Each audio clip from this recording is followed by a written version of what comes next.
अध्यक्ष महोदय,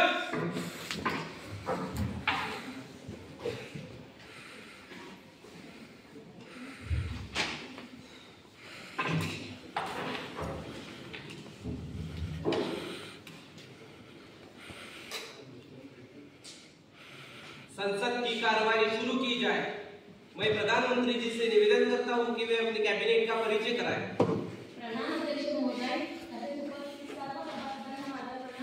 मी प्रधानमंत्री नेहा मुंडे माझा कॅबिनेटचा परिचय करून देत आहे। तर या आहे गृहमंत्री नूतन वंजारी, शिक्षण मंत्री समीक्षा कायवाडे, अर्थमंत्री प्रतीक वाहाने, न्याय व सक्षमीकरण मंत्री न्यायमूर्ती ठाकरे। मैं विरोधी पक्ष नेता से निवेदन करता हूं कि अपने साथीदारों का परिचय कराएं। धन्यवाद अध्यक्ष महोदय, मी विरोधी पक्ष नेता लक्ष्मी ठाकरे माझ्या साथीदारांचा परिचय करून देते। या आहेत पक्ष प्रवक्ता दीक्षा वाहाने, त्यानंतर त्या आहेत उपमंत्री देवयानी तातोडे,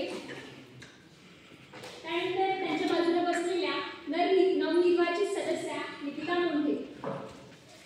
धन्यवाद अध्यक्ष महोदय। अब बढ़ते हैं प्रश्नकाल की ओर।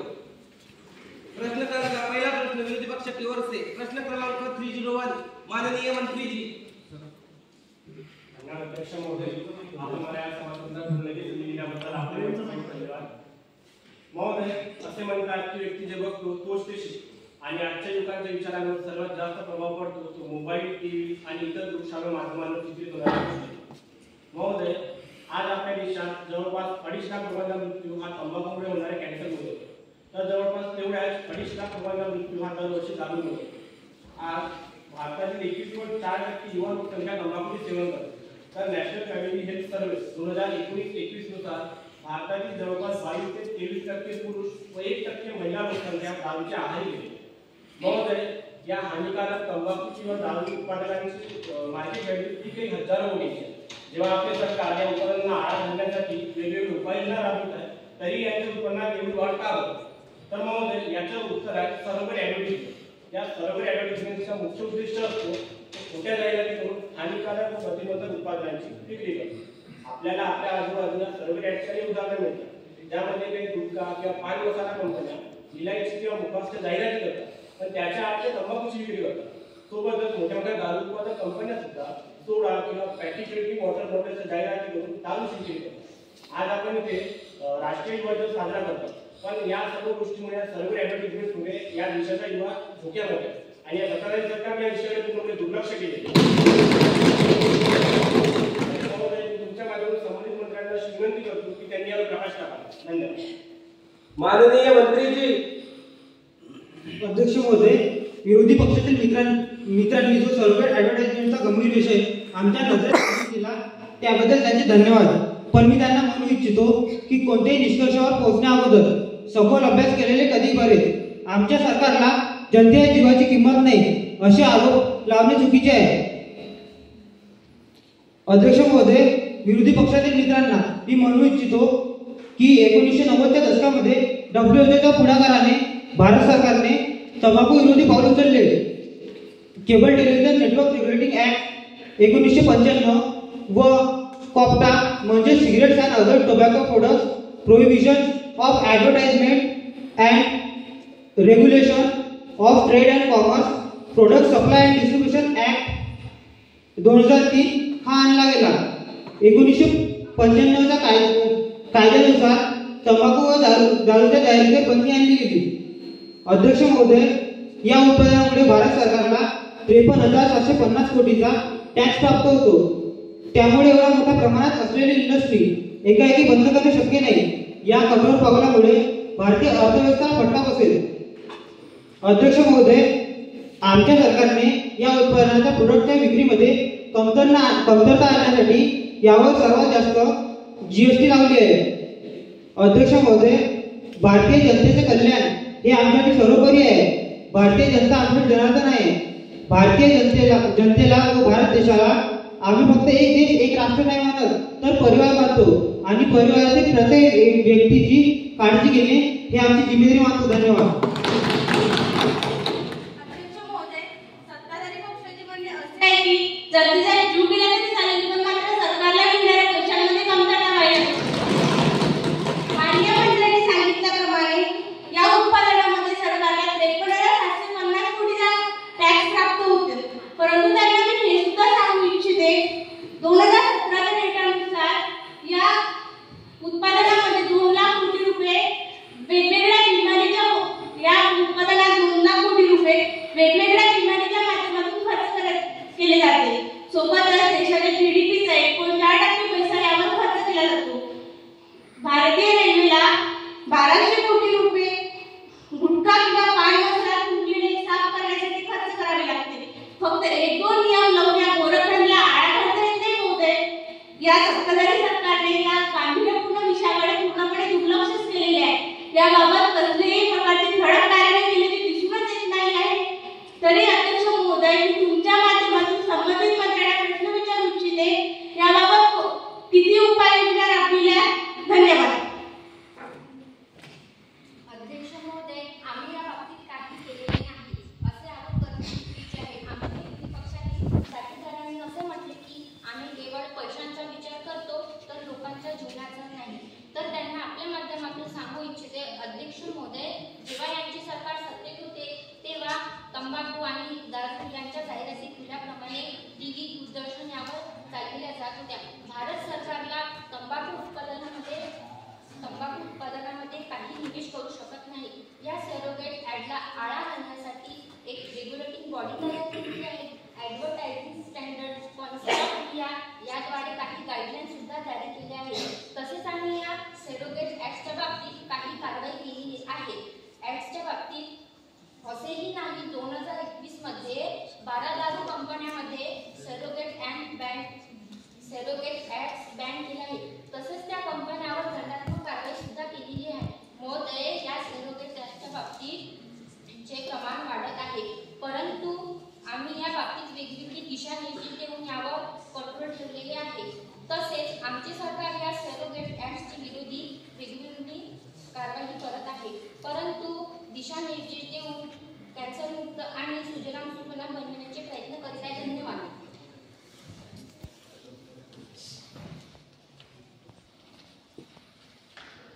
प्रश्न क्रमांक 369 आदरणीय एमपीजी. माननीय अध्यक्ष महोदय, आपण मला प्रश्न उपस्थित करण्याची संधी दिली त्याबद्दल धन्यवाद. अनुसूचित जाती आणि जमातींच्या लोकांवर वर्षानुवर्षापासून अत्याचार होत आहे, ज्यामध्ये एखादी व्यक्ती विशिष्ट जातीची आहे म्हणून त्याचा छळ केला जातो. महोदय, भारतीय संविधानाने अनुच्छेद 14 नुसार सर्व नागरिकांना समानतेचा अधिकार बहाल केला. तसेच स्वातंत्र्य, समता, बंधुता या त्रयींचा सुद्धा आपण स्वीकार केला. परंतु दलितांना खरोखरच समानतेने वागवले जाते का यावर आपण विचार करायला हवा. महोदय, दलित माणूस स्वाभिमानाने ताठ मानेने जगतो हेच जातीवादी मानसिकतेच्या समाजाला खुपते. आपल्या बरोबरी येतो हे यांना सहन होत नाही.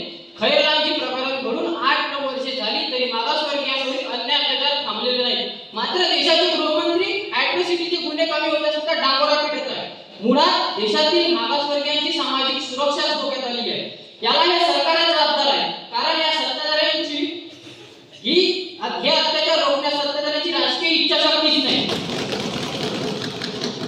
महोदय, अहमदनगरमध्ये एका दलित 12वीच्या विद्यार्थ्याने सवर्ण जातीतील मुलीशी प्रेम प्रकरण केले म्हणून त्याचा खून करण्यात आला. राजस्थानमध्ये एका सार्वजनिक शाळेमध्ये एका दलित विद्यार्थ्याने सार्वजनिक पाठातले पाणी केले म्हणून त्याचा खून करण्यात आला. तसेच नुकतेच झालेले महाराष्ट्रातील परभणी प्रकरण, ज्यामध्ये डॉक्टर बाबासाहेब आंबेडकर आणि भारतीय संविधानाची विडंबना करण्यात आली. ही बाब पूर्ण भारतीयांसाठी फार लाज्यास्पद बाब आहे. संविधानाची विडंबना म्हणजे संपूर्ण देशाची विडंबना, कारण संविधानानुसारच आपला भारत देश चालत असतो. संविधानाची विडंबना केल्याप्रकरणी निषेध फक्त दलितांनीच केला. यावरून माझ्या मनात प्रश्न निर्माण होतो की संविधान फक्त दलितांचे आहे का? तर संविधान सर्व भारतीयांसाठी आहे, तर त्याच्या संरक्षणाची जबाबदारी ही सुद्धा सर्व भारतीयांची आहे. दलितांनी या प्रकरणाचा निषेध केला असता प्रशासनाने त्यांना कुंभिक ऑपरेशनचा वापर करून त्यांना मारहाण करण्यात आली, तसेच अटक सुद्धा करण्यात आली. अटकेनंतर मात्र न्यायालयीन कोठडीमध्ये एका भीम सैनिकाचा मृत्यू झाला. याला जबाबदार कोण? तर याला हे जातीवादी सरकारच जबाबदार आहे.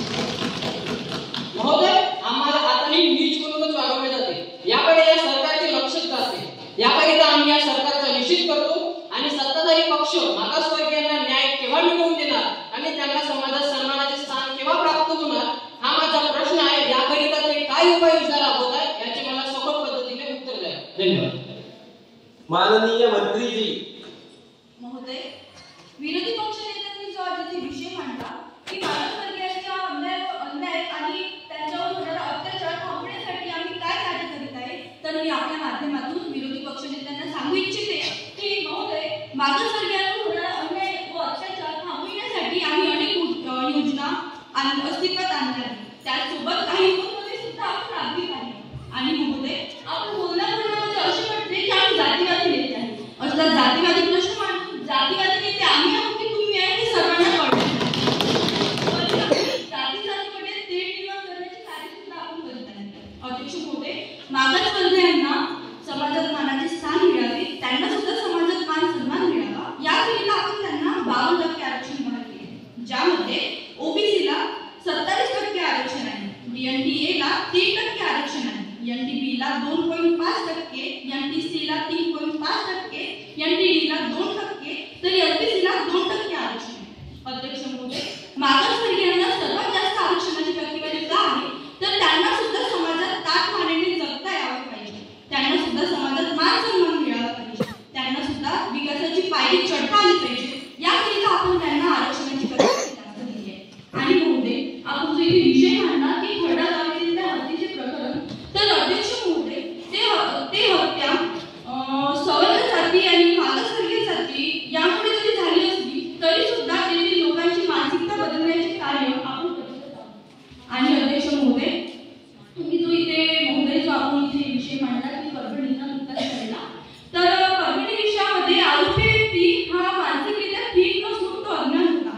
आणि अध्यक्ष महोदय, त्याला आपण IPC धारा 295 नुसार त्याला आपण त्याच्यावर कार्यवाही करू शकलो असतो की त्याने संविधानाचा अपमान केला त्यामुळे, परंतु तेथे असलेल्या काही भीमसैनिकांनी संविधानाचा मान न ठेवता तिथे मारहाण केली, जी संविधानाच्या विरोधात होती, ज्यामुळे आपल्याला त्या भीमसैनिकांना अटकेत घ्यावी लागली. परंतु महोदय, आम्ही तुम्हाला असे म्हणत नाही की तुम्ही कुठल्याही अन्यायावर अत्याचारावर आवाज उचलू नका किंवा बोलू नका, तो सहन करत राहा.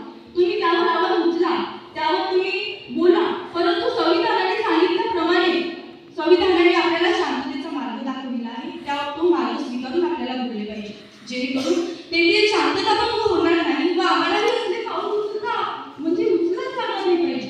परंतु तुम्ही असे केले नाही, ज्यामुळे त्या भीमसैनिकांना आम्हाला अटकेत घ्यावी लागली.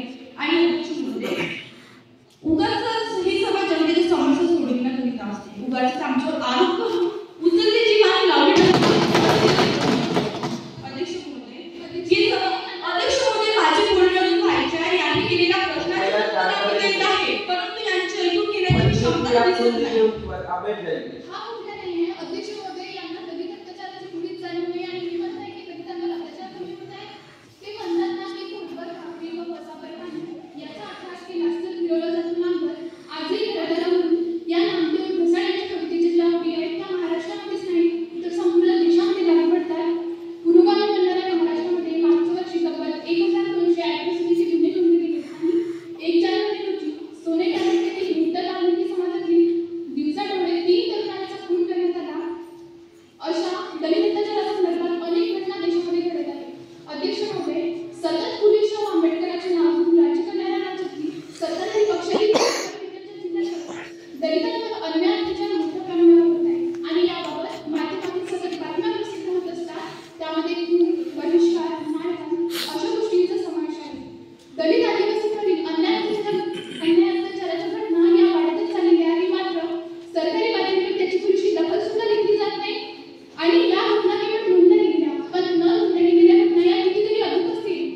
मागासवर्गीयांवर अन्याय अत्याचार होऊ नये म्हणून केलेल्या योजनेची माहिती यादी त्यांनी घ्यायला हवी.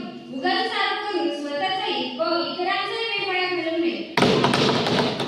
मागासवर्गीयांचे राहणीमान उंचावावे म्हणून मागासवर्गीयांच्या कल्याणासाठी राबवण्यात येणाऱ्या योजना व त्याबाबतच्या तरतुदी मी आपणास सांगू इच्छिते.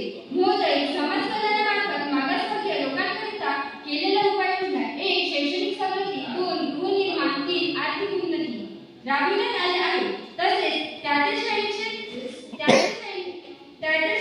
सवलतीमध्ये माध्यमिक शाळेतील मागासवर्गीय विद्यार्थ्यांसाठी शिष्यवृत्ती योजना, तसेच इयत्ता 5वी ते 7वी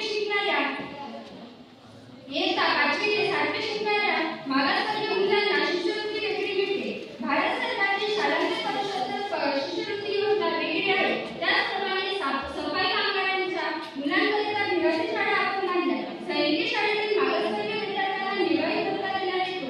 आणि महोदय, अहमदनगरमधील वाल्मिकी समाजातील ज्या 3 मुलांवर अन्याय झाला त्याचा विरोध आपण करीतच आहोत. आणि आपण जे दलितांवर होणाऱ्या अत्याचाराचा विषय ठेवला तर सगळ्यात जास्त सरकारी पदावर असलेले दलित समाजातील लोकच आपल्याला दिसतात. तरी सुद्धा जिथे कुठे आम्ही कमी पडलो की विरोधी पक्षाला आरोप करायला विशेष करून जातो. महोदय, दलितांकरिता केलेल्या योजनेची यादी तर येथे मांडण्यात आली आहे. महोदय, बोलण्यामध्ये किती शुद्धता किंवा नामांकित कवीच्या कवितेचा उल्लेख केला तरी विषयाचे भान यांनी ठेवायला हवे. महोदय, एकमेकांची चुका काढण्यापेक्षा आम्हाला त्यांनी अत्याचार थांबवण्याचे सल्ले द्यायला हवे. समोरच्या व्यक्तीची बाजू यांनी समजून घ्यायला हवी. धन्यवाद. प्रश्न क्रमांक 396 आदरणीय एलपीजी. धन्यवाद अध्यक्ष महोदय, तुम्ही मला या सदनामध्ये प्रश्न उपस्थित करण्याची संधी दिली. अध्यक्ष महोदय, मी आपल्या माझ्याकडे संबंधित तज्ञांना प्रश्न विचारू इच्छिते. त्यांचं उद्याच्या भविष्याचे शिल्पकार घडवणाऱ्या सरकारी शाळा कॉलेजेसकडे किती लक्ष आहे? अध्यक्ष महोदय, सरकारचा सर्वात दुर्लक्षित भाग म्हणजे देशातील सरकारी शाळा आणि कॉलेजेस. अध्यक्ष महोदय, आपला भारत देश हा आज विकासाच्या वाटेवर आहे. तरी सुद्धा सांगायला खेद वाटते की देशातील विद्यार्थ्यांना योग्य शिक्षणापासून वंचित राहावं लागत आहे. अध्यक्ष महोदय, आजही सरकारी शाळांची परिस्थिती तशीच आहे. विद्यार्थ्यांना बसायला बाका नाही, वर्गखोल्या नाही, वर्गखोल्या आहेत तर शिक्षक नाही, योग्य फर्निचर नाही. अशा परिस्थितीत दर्जेदार शिक्षणाचं स्वप्न सुद्धा गरीब भागातील विद्यार्थी बघू शकत नाही. अध्यक्ष महोदय, आजही सरकारी शाळांची परिस्थिती तशीच आहे.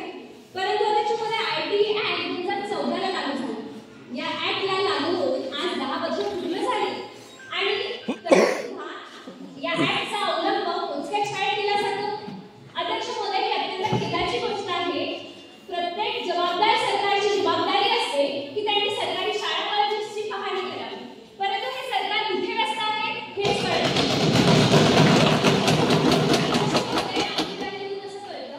की सरकारी शाळेत 2001 ते 2011 दरम्यान सरकारी शाळांची संख्या 8,45,107 होती.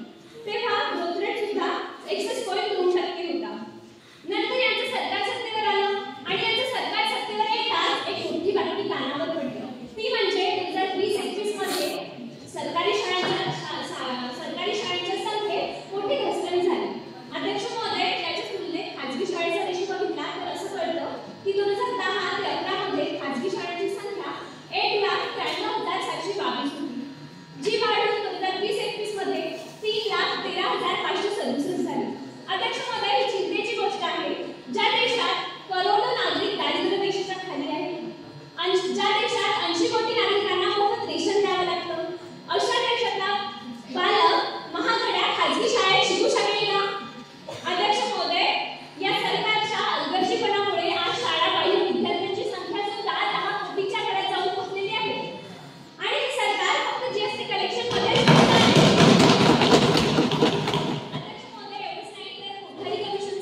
सिलेबस डेव्हलपमेंट, टीचर ट्रेनिंग यासारख्या गुणात्मक खर्चांकडे दुर्लक्ष केलं जातं आणि सॅलरी, ब्रँड, मेंटेनन्स यावरच खर्च केला जात असतो. अध्यक्ष महोदय, एकंदरीतच या सर्व गोष्टींमुळे आज ग्रामीण भागातील सरकारी शाळेत शिकणाऱ्या विद्यार्थ्यांना दर्जेदार शिक्षणापासून वंचित राहावं लागत आहे. आणि अध्यक्ष महोदय, आपला भारत देश सर्वात जास्त लोकसंख्या असलेला देश आहे आणि आपल्या देशातील जनतेला न्याय मिळवून देण्याचा एकच प्रभावी मार्ग म्हणजे देशातील गरीब जनतेला न्याय मिळवून देण्याचा एकच प्रभावी मार्ग म्हणजे योग्य शिक्षण व्यवस्था निर्माण करणे, योग्य शिक्षण व्यवस्थेला खतपाणी देणे. परंतु अध्यक्ष महोदय, या सरकारचे देशातील सरकारी शाळा कॉलेजेसकडे पूर्णतः दुर्लक्ष झालेले आहे आणि म्हणून अध्यक्ष महोदय, मी या सरकारला विनंती करते की त्यांनी माझ्या प्रश्नाकडे गांभीर्यपूर्वक नजरेने बघावं आणि त्यांनी माझ्या प्रश्नाचं योग्यरित्या उत्तर द्यावं. धन्यवाद. माननीय मंत्री. माननीय अध्यक्ष महोदय, विरोधी पक्षातील माझ्या साथीदारांनी ज्या काही समस्या मांडलेल्या आहेत तर मी त्यांना तुमच्याद्वारे सांगू इच्छिते. भविष्याचा पाया रचणारी पहिली पायरी म्हणजे शाळा आणि आमच्या शाळेकडे कसे दुर्लक्ष असणार? अध्यक्ष महोदय, आम्ही विविध प्रकारे सरकारी शाळेची सुधारणा करीत आहोत. त्याच प्रकारे ज्ञानदीप प्रकल्पाद्वारे सरकारी शाळांच्या पायाभूत सुविधांचा विकास करून सरकारी शाळेचा दर्जा सुधारला जाईल. अध्यक्ष महोदय, 1500 रुपये प्रति बालक आणि खासगी शाळांना 2000ची आम्ही प्रतिपूर्तता सुद्धा केलेली आहे.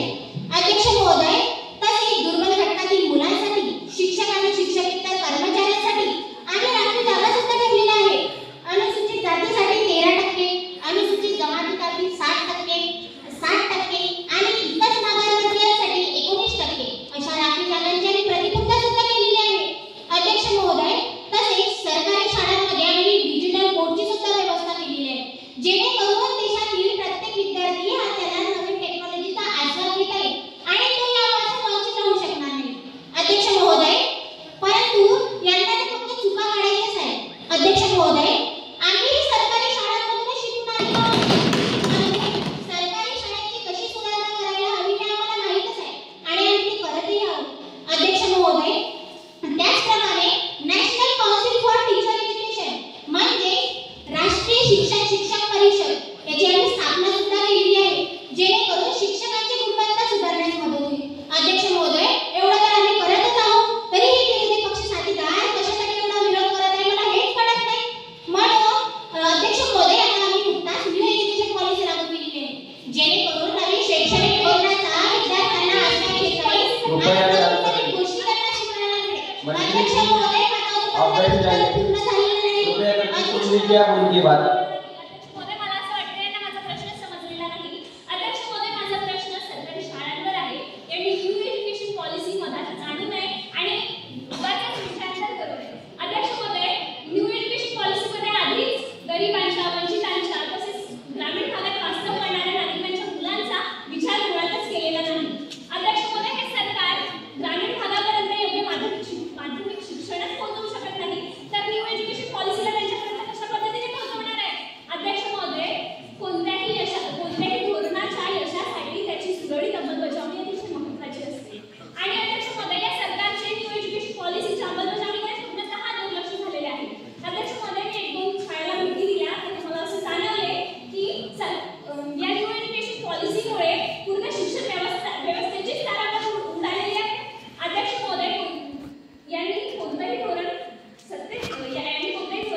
चिंता तुम्ही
डिजिटल इंडिया प्लॅटफॉर्म आणि तिसरा म्हणजे राष्ट्रीय डिजिटल संसाधने अशा सारख्या ऑनलाईन वेबसाईटची आम्ही सोय सुद्धा केलेली आहे.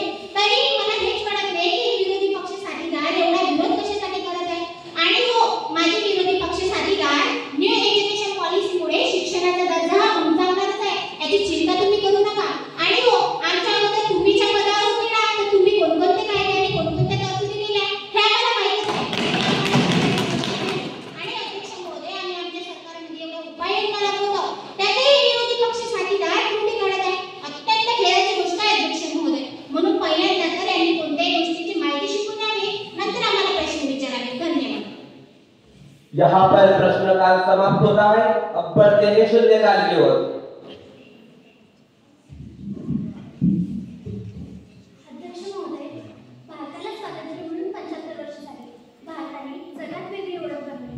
जगातील सर्वात मोठी लोकशाही असणाऱ्या भारत देशात मतदान ईव्हीएम द्वारे घेतले जाते. अध्यक्ष महोदय, ईव्हीएम याच्या अगोदर मतदान बॅलेट पेपरच्या सहाय्याने होते. परंतु जेव्हापासून ईव्हीएम भारतात वापरणं सुरू झालं तेव्हापासून मतदानामध्ये पारदर्शकता तर राहिलीच नाही.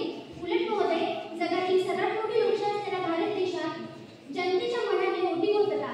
झालेली वोटिंग आणि आलेल्या निकालानंतर जनता समाधानी आहे का? तर नाही. अध्यक्ष महोदय, माझा प्रश्न ईव्हीएम बाबत जनतेच्या मनात निर्माण झालेल्या शंकेबद्दल आहे. अध्यक्ष महोदय, काही महिन्यांपूर्वी अमेरिकेतील एका हॅकरने खंडराज्याला टाकून दिला होता. 2014च्या निवडणुकीत ईव्हीएम हॅक झालं होतं असं त्याचा दावा होता.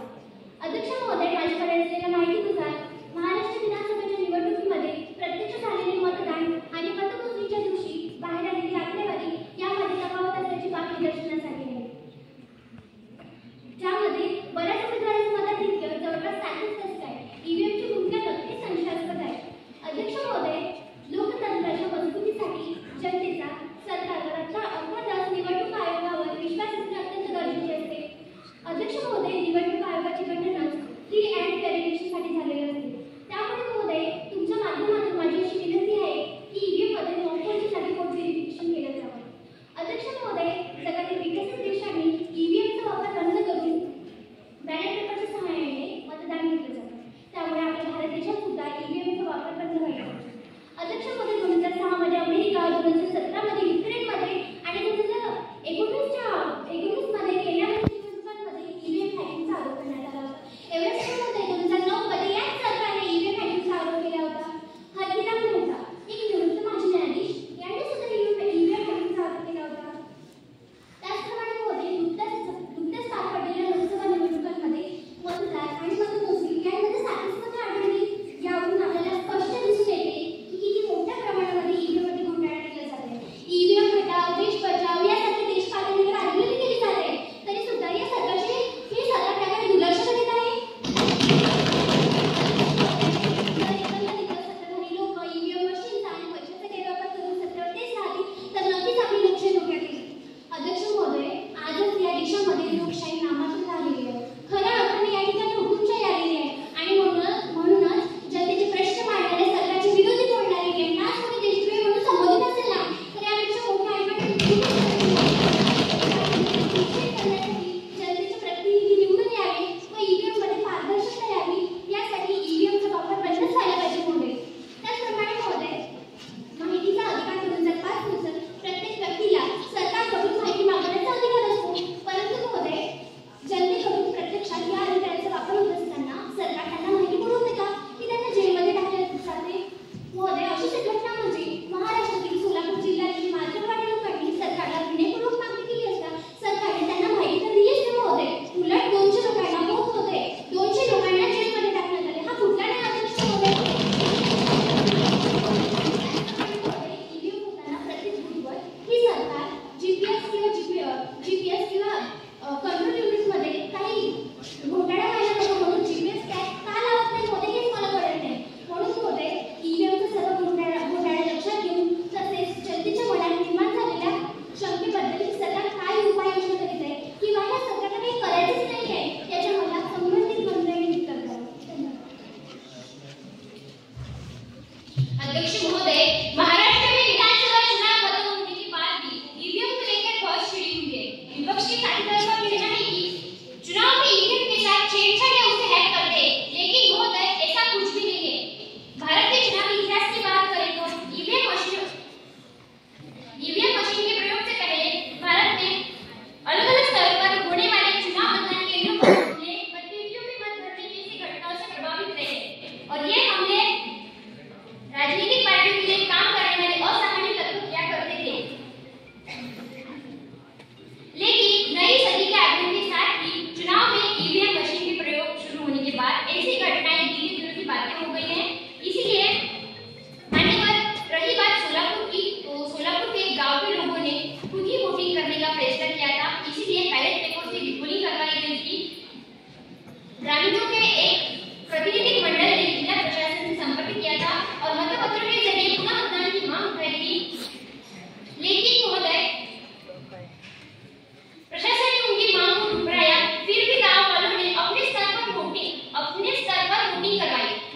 संसद की कड़ियों बनाए रखी। मंत्री जी आप सुन लीजिए उनकी बात। अध्यक्ष महोदय, प्रत्येक निवडणुकीच्या वेळी जितकी उमेदवारांविषयी चर्चा होत असते तितकीच ही इलेक्ट्रॉनिक वोटिंग मशीनविषयी सुद्धा होत असते. ईव्हीएम बाबत आणि बॅलेट पेपर बाबत बोलताना मी सांगते की हा एक केंद्रीय निवडणूक आयोगाच्या कक्षेतील एक महत्त्वाचा भाग आहे. त्यामुळे त्या पातळीवर तो निर्णय होतो. पण वैयक्तिकरित्या आणि भारताचं नागरिक म्हणून मला असं वाटते की आमच्या सत्ता पक्षातील साथीदारांनी त्यांच्या वर्तवणुकीत आम्हाला असं स्पष्ट दाखवून दिलेले आहे की आम्ही ईव्हीएम बाबत काहीही करणार नाही, तसेच ईव्हीएम बद्दल काहीही बघणार नाही आणि ईव्हीएम बद्दल विचारही करणार नाही. असे करणे तर हे आमच्यामध्ये अन्यायच वाटत आहे. कारण कसं आहे अध्यक्ष महोदय, यांनी जरी आम्हाला असे म्हटले की आम्ही ईव्हीएम बद्दल काहीही करणार नाही, मग ईव्हीएम मध्ये सुधारणा कशी होणार? कारण अध्यक्ष महोदय 2014 साली ईव्हीएम हॅक करण्यात आली होती असा दावा अमेरिकेच्या तत्वज्ञांनी केला होता. मात्र भारताच्या निवडणूक आयोगाने हाही दावा फेटाळला होता. अध्यक्ष महोदय, मात्र तरीही ही शंका विश्वासार्हतेबद्दल कायम घेतली जात होती. त्या विश्वासार्हतेबद्दल कायम घेतली जात होती आणि तेव्हाच्या मशीनच्या कामकाजासंदर्भात तसंच विश्वासार्हतेबद्दल या मशीनच्या माध्यमातून 7 न्यायालयात 7 आक्षेप मांडण्यात आले होते आणि ह्या निवडणूक आयोगाने मात्र हेही आक्षेप करून यामध्ये कोणत्याही पद्धतीची फेरफार करता येत नाही असा दावा केला होता. अध्यक्ष महोदय, 33 देशांमध्ये ही इलेक्ट्रॉनिक पद्धतीची वोटिंग मशीन वापरली जाते, पण काही देशांमध्ये या वोटिंग मशीन बाबत प्रश्नचिन्ह निर्माण होताना दिसून येत आहे. अध्यक्ष महोदय, आपण 2 वर्षापूर्वी व्हेनेझुएलामध्ये झालेल्या निवडणुकांमध्ये मतदान यंत्रणामध्ये गडबड झाल्याचेही आरोप आहे. तसेच प्रत्यक्षात झालेले मतदान आणि मतदान यंत्रणामध्ये झालेली नोंद यामध्ये सुद्धा गडबड झाल्याचेही आरोप आहे. मात्र या सरकारने हेही आरोप फेटाळले आहेत. अध्यक्ष महोदय, यावरून असे स्पष्ट दिसून येत आहे की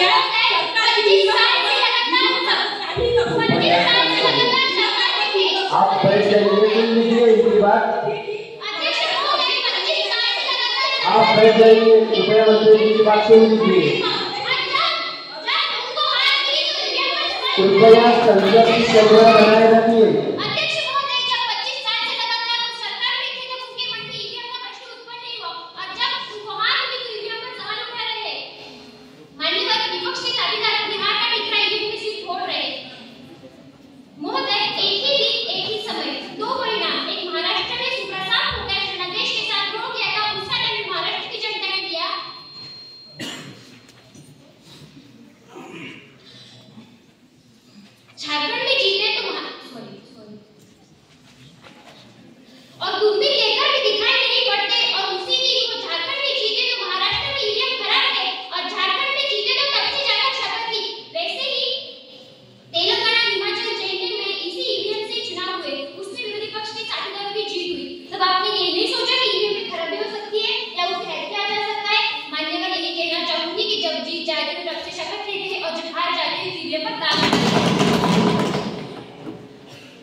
यहाँ पर शून्यकाल समाप्त होता है. अब बढ़ते हैं विधेयक की ओर. आज का विधेयक सत्ता पक्ष की ओर से विधेयक क्रमांक 401. धन्यवाद अध्यक्ष महोदय. मी तुमच्या पुढे प्रस्ताव करते की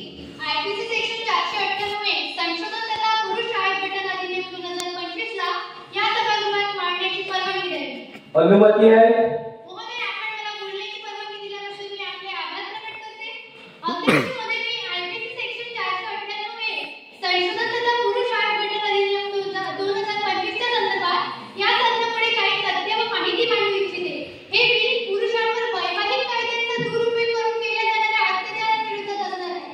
या माध्यमातून आम्ही आयपीसी सेक्शन 498 ए मध्ये काही विविध बदलाव करीत तसेच ज्या प्रकारे महिलांचे न्याय आणि अधिकारांचे रक्षण करण्यासाठी महिला आयोगाची स्थापना करण्यात आली आहे, त्याच प्रकारे पुरुषांवर होत असलेल्या अत्याचारांविरोधात त्यांचे न्याय आणि अधिकारांचे रक्षण करण्यासाठी पुरुष आयोगाचे गठन करणे हे या विधेयकाचे मुख्य उद्दिष्ट असणार आहे. महोदय, या विधेयकामध्ये पुढील बाबींवर विचार केला जाईल. पहिली बाब अशी आहे की आयपीसी सेक्शन 498 ए मध्ये संशोधन करून या कलमातील त्रुटीचे निराकरण करणे. तसेच दुसरी बाब आहे की पुरुष आयोग गठन संबंधित समिती गठीत करून या संबंधीची कायदे निर्मिती करणे. तिसरी बाब अशी आहे महोदय की सर्वोच्च न्यायालयाच्या पोटगी संबंधित सल्ल्यानुसार आवश्यक ते नमूद करणे. महोदय, या विधेयकाचे मुख्य उद्दिष्ट असलेले ते म्हणजे पुरुष आयोगाची वारंवार मागणी करण्यात आली आहे. का मागणी करण्यात आली आहे? कारण 1990 ला पारित केलेल्या विधेयकानुसार 31 जानेवारी 1992 ला महिला आयोगाची स्थापना करण्यात आली. या माध्यमातून आम्ही पुरुष आयोग संबंधित समिती गठीत करून या संबंधीचे कायदे निर्मित करून याबाबत विचार केला जाईल. महोदय, या विधेयकानंतर 1983 मध्ये सुधारणा म्हणून आयपीसी सेक्शनला परिचित केले गेले. या कायद्याचे मुख्य उद्देश हे होते की विवाहित महिलांवर होणाऱ्या अन्याय अत्याचारापासून त्यांचे रक्षण करणे. परंतु महोदय, हा कायदा तर महिलांद्वारे बचतीसाठी वापरला जात आहे, परंतु हा 498 चा कायदा काही महिलांद्वारे पुरुषांविरोधात अनैतिक शस्त्रास्त्र केले जात आहे. महोदय, या संशोधनाद्वारे महिलांच्या कायद्यांमध्ये अधिकारांमध्ये कपात केली जाणार नाही, तर या संविधानाच्या समतेच्या सिद्धांताला आदर्श मानून यात काही विविध बदलाव केले जाणार. महोदय, हे विधेयक पारित झाल्यानंतर खऱ्या अर्थाने स्त्री पुरुष समानता अस्तित्वात येईल. महोदय, या संशोधनामध्ये 498 तसेच पोटगी संबंधित सर्वोच्च न्यायालयाच्या टिप्पण्यांचा विचार केला जाईल. पोटगी संबंधित सर्वोच्च न्यायालयाच्या पुढील मुद्द्यांना कायद्याचे स्वरूप मिळून त्यांना वैधानिक मान्यता सुद्धा देण्यात येईल. महोदय, माझ्या मते काही मुद्द्यांना तुमच्या समोर स्पष्ट करून घेऊ इच्छिते. पहिला मुद्दा असा आहे मध्ये की पोटगी संबंधित निर्णय देताना पती व पत्नी यांच्या सामाजिक तसेच आर्थिक परिस्थितीचा विचार केला जाईल. दुसरा मुद्दा असा आहे की पोटगीची रक्कम निश्चित करताना पत्नी व अपत्याच्या भविष्याचा विचार सुद्धा केला जाईल. तिसरी बाब अशी आहे महोदय की पती पक्ष आणि पत्नी पक्ष या दोघांचे रोजगार तसेच पात्रता लक्षात घेतली जाईल. चौथी बाब अशी आहे की पतीच्या आय स्रोत म्हणजे संपत्तीला ग्राह्य धरून निर्णय दिला जाईल. पाचवा आणि म्हणजे शेवटचा मुद्दा असा आहे महोदय की पतीची कमाई, आर्थिक परिस्थिती व इतर जबाबदाऱ्या लक्षात घेतल्या जाईल. महोदय, या मुद्द्यांना या विधेयकाद्वारे कायद्याचे स्वरूप मिळणार. तसेच 498 चा बेकायदेशीर अटक यावर मर्यादा येणार. हे विधेयक महिलांच्या विरोधात नसून या विधेयकाद्वारे महिला आणि पुरुष या दोन्ही लिंगाचे अधिकार अधिक बळकट होणार. तसेच महोदय, फेक न्यूजसारख्या प्रकरणात कमतरता येणार. जर महोदय आपण यावर दुर्लक्ष केले तर पुरुषांची अवस्था चुल्लूभर पाणी पेटून महोदय, मी पुन्हा एकदा हे स्पष्ट करते की या विधेयकाद्वारे कोणाचेच अधिकार हिरावून घेतले जाणार नाही. इसीलिए आज इस विधेयक पर नजर झुकाएंगे नहीं, नजर उठाएंगे नहीं. धन्यवाद. इस विधेयक पर चर्चा शुरू की जाए. अध्यक्ष महोदय, संपूर्ण देशामध्ये महिलांच्या मुद्द्यांवर चर्चा केली जाते, समाधानकारक असतं आणि संकल्प करत असतो. भारतामध्येही महिलांच्या संदर्भात अनेक मुद्दे आहेत, परंतु मुद्द्यांवर चर्चा करणं आणि नंतर त्याला विसरून जाणं हे फक्त रस्म निभवले जाते. दिवसेंदिवस वाढत चाललेल्या घटनांचा आढावा घेतला तरी त्यातल्या एका मुद्द्यावर बोलत असलो तरी आपण त्या घटनेचा अभ्यास केला तरी म्हणतो की आपल्या देशाची महिला ही राष्ट्रपती आहे, महिला वर्षानुवर्ष प्रधानमंत्री आहे. आज सत्तेमध्ये एक शिक्षित महिला आहे. एवढंच नव्हे तर महिलेने ऍटो पासून तर विमानापर्यंत झेप घेतली आहे आणि मग हे सगळं जेव्हा पाहतो तेव्हा आपल्याला आनंद होते. तेव्हाच मात्र दुसरीकडे एक महिला म्हणते, हा मैं एक एक पर भारी हूं, ना काम नहीं हूं, नारी हूं, बुझकर मेरी आग नहीं, जलती जी की चिंगारी हूं. मग दुसरीकडे मात्र तीच महिला उद्देशित म्हणते, हाँ मैं वही निर्भया हूं, वही 2 साल की बच्ची हूं, जो चिक चिक कर गई थी, छोड़ दो मैं उम्र में करती हूं. आणि जेव्हा सगळं होते सकाळच्या वर्तमानपत्रामध्ये, न्यूज पेपरमध्ये, फेसबुकमध्ये, व्हॉट्सअपमध्ये तर मात्र महिला ही जन्माच्या नंतरही सुरक्षित नाही तर जन्माच्या अगोदरही सुरक्षित नाही. महिलांच्या पोटामध्ये आक्रोशित जीव मारला जातो आणि हे करायला कोणी नव्हे तर अध्यक्ष महोदय आपणच वंशाच्या भेदामध्ये सगळं करत असतो. जन्माच्या नंतर तर 2 वर्षाची मुलगीही सुरक्षित नाही तर 60 वर्षाची वृद्धही सुरक्षित नाही. 2 वर्षाच्या मुलीचा बलात्कार झालेला आहे, 60 वर्षाच्या वृद्धेवर गँगरेप झालेला आहे, 7 वर्षाच्या शाळेत शिकणाऱ्या मुलीचा बलात्कार झालेला आहे आणि सगळं जेव्हा पाहतो तेव्हा मात्र आपली मान खाली वागते आणि स्वतःला लाज वाटते. आपल्या भारत देशात पुरुषप्रधान संस्कृती आहे आणि आपण जरी म्हणतो की आपण आधुनिक झालेला आहोत तरी कुठे ना कुठे पुरुषप्रधान संस्कृती पाहायला मिळते. कारण माणूस हा स्वार्थी आहे आणि त्याला असावंही, परंतु आपलं भागल्यानंतर इतरांना देण्याची जाणीव माणूस सोडून सगळ्या प्राण्यांमध्ये असते. 498 कलम A या कायद्यानुसार काही संशोधनात्मक बदल करण्यात ज्याला कठोर स्वरूप द्यावे असे म्हणतात.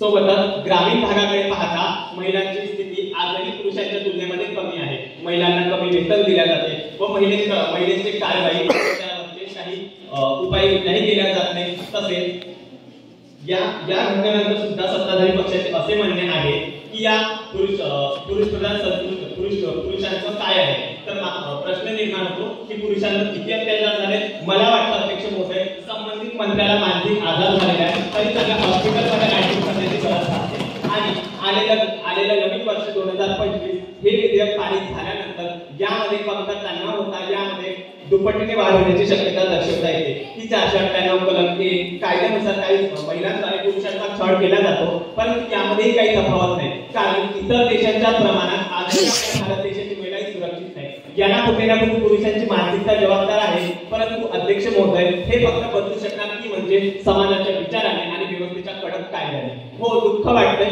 की समाजाची सोच लाजीरवाणी झालेली आहे, परंतु आताचीच नव्हे तर ती सत्युगामध्येही राहिलेली आहे. कारण समाजामध्ये चांगले आणि वाईट लोक असतातच, परंतु सिस्टम आणि व्यवस्था जर कडक असेल तर कोणीच काही करू शकणार नाही. परंतु नाही, अध्यक्ष महोदय हे सरकार फक्त आणि फक्त बोलत असतो, करून दाखवत नाही. म्हणून सरकारला उद्देशून सांगावं असं वाटतं की झोपलेले डोळे उघडण्याची गरज भासत आहे. धन्यवाद.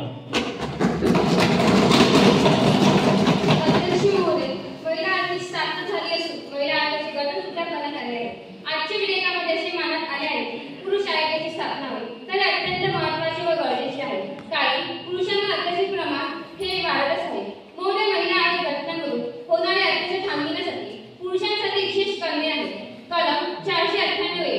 कलम 498A मध्ये ते अत्याचार विरुद्ध कारवाई केली जाते. तसेच अनेक कलमे सुद्धा आहेत, त्यामध्ये अत्याचार, धमकी देणे, भीती दाखविणे यांचा समावेश आहे. मात्र पुरुषांमध्ये होणारे अन्याय, अत्याचार थांबविण्यासाठी कोणतेही कलम नाही. महोदय, विरोधी मंत्र्यांनी असे नमूद केले की महिलेवर बलात्कार होते तर त्यासाठी सुद्धा कायदा आहे. ज्या प्रकारे 1992 ला महिला आयोगाची स्थापना झाली त्याच प्रकारे तसेच त्या विधेयकानंतर आर्टिकल सेक्शन 498A ला परिचित करण्यात आले आहे. मग आता का पुरुषांनी अत्याचार विरुद्ध आवाज तुम्ही बंद करायचे?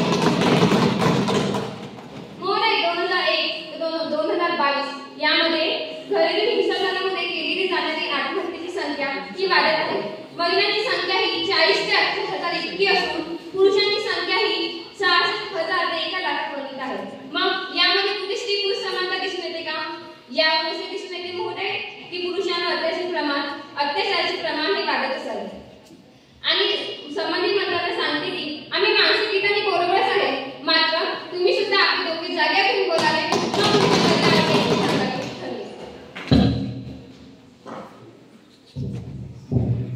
अध्यक्ष महोदय, आमच्या सत्ता पक्षाची म्हणणे असे आहे की जे अधिकार महिलांना दिले जाते ते पुरुषांना देखील दिले जावे. महिलांच्या सर्वांगीण विकासासाठी महिलांना समाजात सन्मानाने जगता यावे, त्याकरिता महिलांना फक्त चूल आणि मूल याचकडे लक्ष दिले पाहिजे असे सर्वांना वाटते. पण मात्र महिलांना देखील चुला आणि मुलांसोबत देश आणि विदेश याकडे सुद्धा लक्ष देण्याची गरज आहे. मानवी हक्काविषयी आंतरराष्ट्रीय करारात मान्यता मिळूनही देखील स्त्रिया या निर्भर आणि निरक्षर राहण्याचे प्रमाण हे आपल्याला मोठ्या प्रमाणात दिसून येत आहे. अध्यक्ष महोदय, आपण ग्रामीण भागातील स्त्रिया पाहतो, त्या स्त्रिया पुरुषांच्या पद्धतीने सारखी काम करताना दिसतात, तरी देखील त्या स्त्रियांचे वेतन हे पुरुषांपेक्षा कमीच असते आणि त्यातच पुरुषांचे वर्चस्व हे स्त्रियांपेक्षा जास्त असते. अध्यक्ष महोदय, ग्रामीण भागातील स्त्रिया या स्वतःचा निर्णय स्वतः घेऊ शकत नाही, तर त्या स्त्रिया पुरुषांच्या निर्णयावर अवलंबून असतात आणि स्त्रियांवर होत असलेले अन्याय, अत्याचार त्या स्वतः सहन करतात व त्या बोलू सुद्धा शकत नाही. अध्यक्ष महोदय, आपला भारत देश हा पुरुषप्रधान संस्कृतीचा देश आहे. तरी आमच्या सत्तापक्षातील साथीदारांचे म्हणणे असे आहे की पुरुषांसाठी कायदे अस्तित्वात आणायला पाहिजे. हा कोणत्या प्रकारचा न्याय आहे? कारण स्त्री सक्षमीकरण कायदे कल्याणात आणून पुरुषांना देखील स्त्रियांना पुरुषांच्या बरोबरीने सारखी वेतन सारखी पुरुषांना देखील स्त्रियांच्या बरोबरीने वैयक्तिक कायदेशीर आर्थिक सामाजिक शैक्षणिकदृष्ट्या समान अधिकार मिळणे हे सुद्धा गरजेचे आहे. स्त्री सक्षमीकरण कायदे हे कल्याणात प्रत्यक्षात आणले जात आहे. अध्यक्ष महोदय, आपण आपल्या ग्रामीण भागातील स्त्रिया पाहतो त्या पुरुषांच्या बरोबरीने सारखे काम तर करतात पण त्यांना वेतन दिले जात नाही. तसेच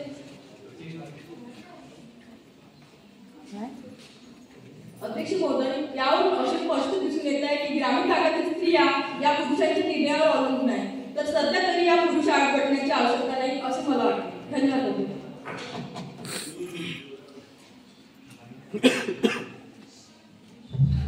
माननीय अध्यक्ष महोदय, आज जे विधेयक मांडण्यात आलेले आहे ते अत्यंत महत्त्वाचे आहे.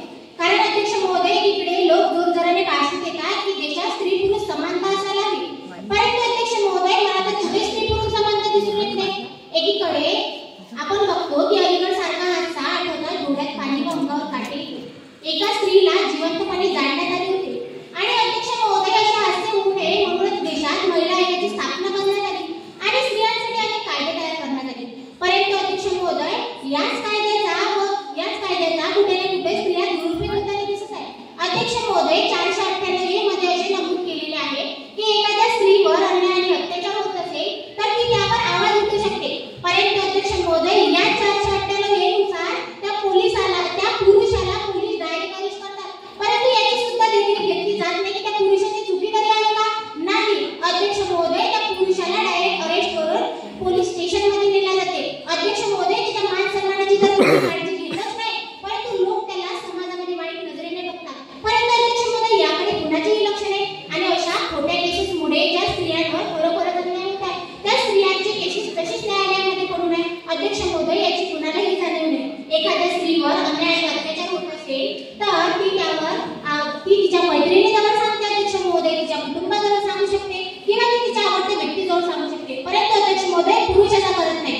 लोक मला काय म्हणतील याचा विचार करून तो कोणाजवळही सांगत नाही आणि सतत डिप्रेशन मध्ये असतो. अध्यक्ष महोदय, याकडे कोणाचेही लक्ष जात नाही आणि विरोधी पक्ष साथीदार म्हणतात की पुरुष आयोगाची काय आवश्यकता. अध्यक्ष महोदय, म्हणून का देशात जसं महिला आयोग आहे तसं पुरुष आयोग आहे. पहिल्यांदा तर माझं ऐकून घ्या. मंत्री जी आप बैठ जाएंगे. अध्यक्ष महोदय, सत्ताधारी पक्ष असे कशाच्या आधारावर सांगू शकते की पुरुष आयोग गठन केल्यानंतर निर्माण करण्यात आलेल्या कायद्यांचा गैरवापर विरुद्ध प्रवृत्तीचे पुरुष करणार नाही. अध्यक्ष महोदय, आधीच आपण पुरुष अत्याचार आणि स्त्रियांवर होणाऱ्या अत्याचाराची तुलना करू शकत नाही, कारण ते एक हत्ती समान मुंगीसारखे होऊन जाईल. अध्यक्ष महोदय, संविधानाने सगळ्यांना समानतेचा अधिकार दिलेला आहे. जसं देशात महिला आयोग आहे तसं पुरुष आयोग आहे. प्रश्न आहे. म्हणून पहिल्यांदा तर यांनी कोणत्या गोष्टीची संसद की कार्यवाही मनाए रखिए. भारत देश हा स्त्रियांसाठी थोड्याही प्रमाणात सुरक्षित नाही. अध्यक्ष महोदय, नॅशनल फॅमिली हेल्थ सर्व्हेनुसार 18 ते 49 या वयोगटातील फक्त 31.9% महिलाच या कायद्यांचा वापर करतात. 79.1% महिला कुणाला न सांगता आपल्या पतीचा व त्याच्या परिवाराचा हिंसाचार सहन करत असतात. अध्यक्ष महोदय, आजही आपल्या देशात पुरुषांच्या मानसिकतेत थोडाही बदल झालेला दिसून येत नाही आणि अशा परिस्थितीत सुद्धा सत्ताधारी पक्ष पुरुष आयोग गठन करण्यासाठी महिलांसंबंधी निर्माण करण्यात आलेल्या 498A मध्ये काही विवेकी बदलाव करू इच्छित असेल तर यांच्यापेक्षा मूर्ख कोणीच नाही. आधीच असे वाटत होते की हा सत्ताधारी पक्ष पुरुष प्रधान संस्कृतीला खतपाणी देणारा आहे. म्हणून अध्यक्ष महोदय, या विधेयकाचा आम्ही निषेध करतो. या विधेयकावर पुन्हा विचार विनिमय करण्यात यावा अशी मी या सदनाला विनंती करते. धन्यवाद. जो इस विधेयक से सहमत है वे आयत के साथ हाथ ऊपर करें. जो इस विधेयक से असहमत है वे विरोध के साथ हाथ ऊपर करें.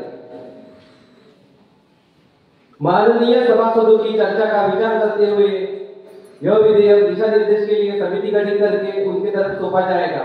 मैं प्रधानमंत्री जी से आग्रह करता हूं कि वे अपने विचार प्रकट करें. माननीय अध्यक्ष महोदय, आज या पवित्र सभागृहात मी देशासमोरील काही महत्त्वाच्या प्रश्नावर माझे मत मांडण्यासाठी उभी आहे. लोकांच्या आकांक्षा, स्वप्ने आणि समस्यांना आवाज देण्यासाठी ही संसद हे सर्वात मोठे व्यासपीठ असून या प्रश्नावर सरकारची बाजू पूर्ण गांभीर्याने मांडण्याचा मी प्रयत्न करेन. नवे शैक्षणिक धोरण हे भारताच्या भविष्याला नवी दिशा देण्यासाठी एक ऐतिहासिक पाऊल आहे. हे धोरण केवळ आपल्या तरुणांना रोजगारासाठी तयार करणार नाही, तर त्यांना जीवनात सक्षम आणि स्वावलंबी बनेल. त्यांची अंमलबजावणी देखील आम्ही वेगाने सुरू केली आहे. प्राथमिक शिक्षणापासून ते उच्च शिक्षणापर्यंत त्यांना समान संधी उपलब्ध करून देण्याची व्यवस्था केली जात आहे. कौशल्य विकास, स्थानिक भाषाचा प्रचार आणि डिजिटल शिक्षणाच्या माध्यमातून त्यांचे लोकशाहीकरण सुनिश्चित केले जात आहे. हे ऐतिहासिक धोरण यशस्वी करण्याकरता मी विरोधकांना सहकार्य करण्याची विनंती करते.